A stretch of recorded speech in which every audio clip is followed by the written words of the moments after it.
Well, I like to tell people, like, I walked into the Sunflower as like a freshman with very few expectations. I was just like looking for like a college job. Really just found like my group of people here. I got an internship at Open Secret, the Center for Responsive Politics in Washington, D.C. So I was doing a lot of like political, follow the money, kind of transparency articles for them.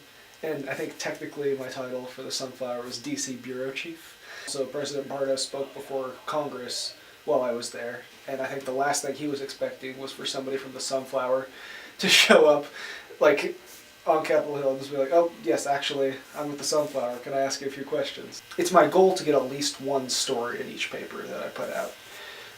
So follow my own leads. Usually that's news writing.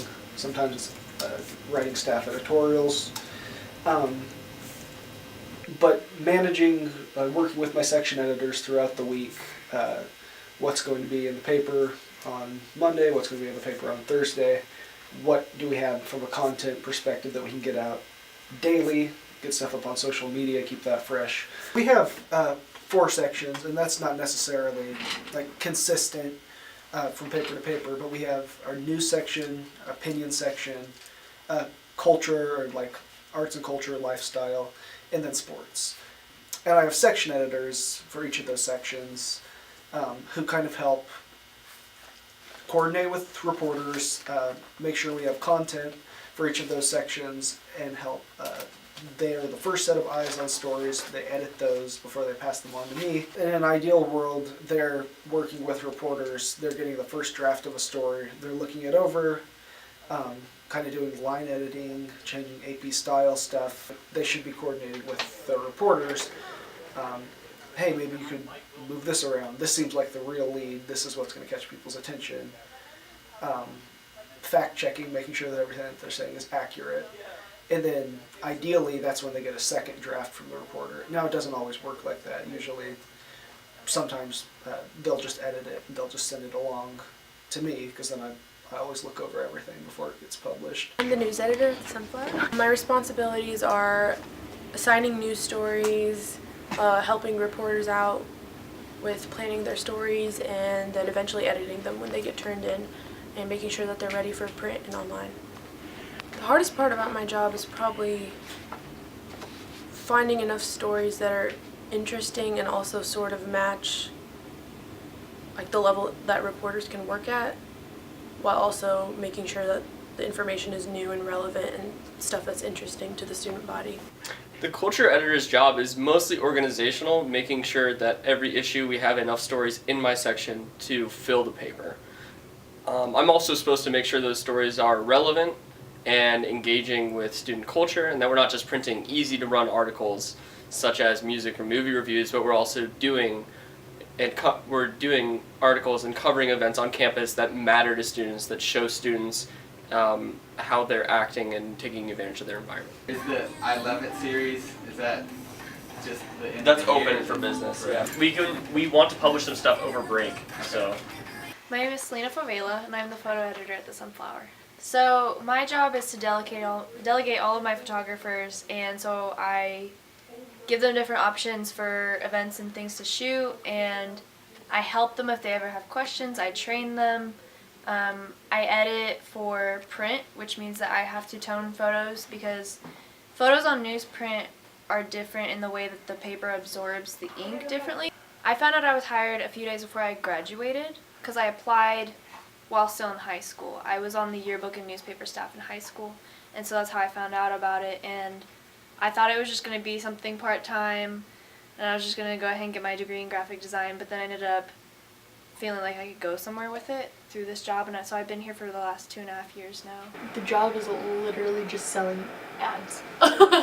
So making sure that there's an ad or ads in every single issue, or selling ads for online as well. But most of my job entails selling ads. When I do have like my ad reps or something in, I have to manage them and train them. As I set up just a lot of stuff for the paper to make sure that it can monetarily kind of survive, especially after the budget cuts from these past few years. And so here's like a half page and like a quarter page again, and then another quarter page, but again, like, this is the largest like selling issue of the year.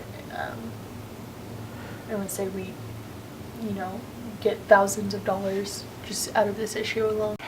My name is Evan Flugrat. I'm the sports editor at The Sunflower. I'm proud of the work that a lot of employees for The Sunflower have put together, just reaching a broad spectrum of people. We've interviewed everybody from Daryl Carrington, who was a plumber turned community liaison for the university, who had a really interesting story about his life, to local politicians, including Mike Pompeo, who is now our Secretary of State. But we've covered some really exciting things, some really pressing news events, including a vote of no confidence against the university president, stage sit-ins, controversy both at the university level and city level, and then the good lighthearted stories as well. So I think we've had a lot of experience telling a vast array of stories. So I'm in charge of like the look of the paper and then the look of the website. So it's sort of like the all-encompassing like design of the Sunflower and the look of the Sunflower. So I'll sometimes like help with the design of the social media, stuff like that. It gets pretty stressful when like we're waiting on content and stuff sometimes, and it's just stressful when like everything comes in at once and we have to like be pretty quick about designing and turning it around for the printers. I mean, nobody really wants to stay late, but sometimes on production we have to. And what we initially start with is a blank page, and then we'll get stories in from reporters or editors, and we'll start putting them on the pages. So it's sort of like a big puzzle that we have to like try to fit in different stories to different places. And if a story is too long, we'll try to jump it to like some of the other pages. If we find out something later on and I have to make a graphic for it and it's like production day or something, and I have to make it cool, but then I also have to like, or me and the other designers have to like have a quick turnaround with it. But like when we know something way ahead of time, it's a lot easier because we have all this time to brainstorm and do different things. And sometimes it can't be helped if we find out something like late, like if it's breaking news or something we just found out. I am the digital managing editor, which means I put stuff on a website. Depending on the day, if stuff comes in late, I won't post it till the next day, but if we have stuff in early, I put it on the website, get stuff scheduled on Facebook. Just help with the editing process. Like I think it is ideal to where like people are going to your website first as opposed to waiting for the newspaper to come out and then being like, oh, I'll go look at the website. Like I think the website should always be something that's, all hours of the day should be updated with new stories and content. Is there somewhere online that describes it in more detail anywhere, or like just the program as a whole? You can actually find it on the Student Advocate website. Okay. So it's got a description of who to find. In like a perfect world, I would take notes as I do an interview, but more often than not, I just get interested in what they have to say. So I'm just like, I'll have a notepad, or like if I'm at my computer, have it on hand.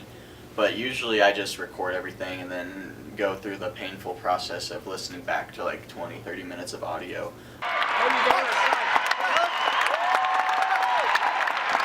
My main role is I'm kind of like the organizer as well as a photographer. So ideally, whoever the editor is a gifted photographer, but as well as pretty darn organized. So I have to go through and have to pull photos that I think are good and have a good eye for that from other photographers, but also be able to go out and take photos at a game myself. And then on a little side note too is just organizing. So making sure we have a photographer for all the events that we want to cover, figuring out which events we want to cover. So I do a lot of work with the sports editor as well. The keep rate on a photo, so how many we keep out of what we shoot is very slim. I'd say mine is probably around 25% maybe. So if I go and shoot 1,000 photos at a game, I maybe think 250 are worthy of actually being used. And out of that 250, I maybe pick 15 or 20 that will actually get used. A lot of work, a lot of photos goes into doing stuff like that and toning photos, so when we make it ready for print, because a paper is darker than it is online, so we have to kind of make it brighter, adjust it so that it looks good in paper. Doing that for probably 150 photos, so that we have the options for a basketball guide, took easily 3 hours, 4 hours, something like that, after deciding which photos we wanted.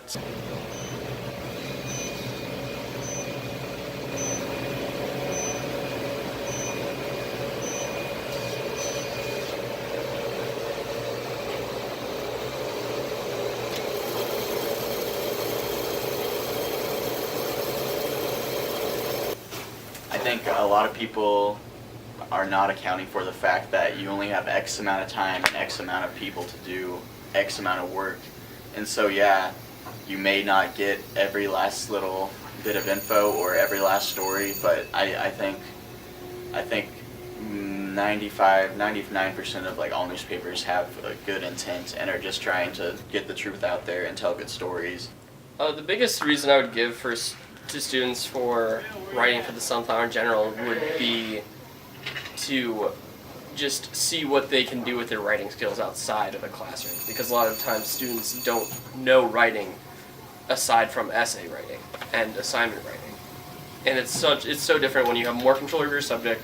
Your subject's actually something that's affecting people around you, and your subject is something that needs to be treated with respect and news dignity.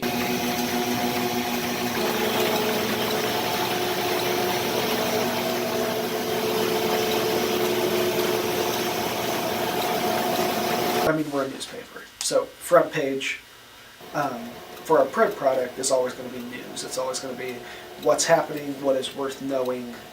You're a Wichita State student, you're a member of the community. What do you need to know about, and what do we, as Wichita State's news source, have that you should know about? And it's also front and center on our website. Not everything goes to print. Most things go to print if it's fresh, if it's something that hasn't been online for too long. If it's something that we think people deserve to know, it'll usually go to print. Our deadline is 10, or it was 10. I think now it's midnight technically, and we're usually okay at that. Hutchinson, they work with us. They're great.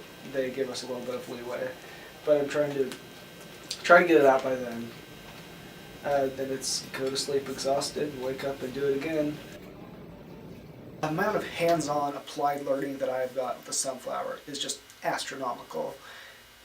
And the university loves to celebrate their applied learning in engineering and business and other disciplines. I feel like they don't necessarily always celebrate the Sunflower because they don't, it's just not always, we're not always on those terms. But it's an incredible applied learning opportunity.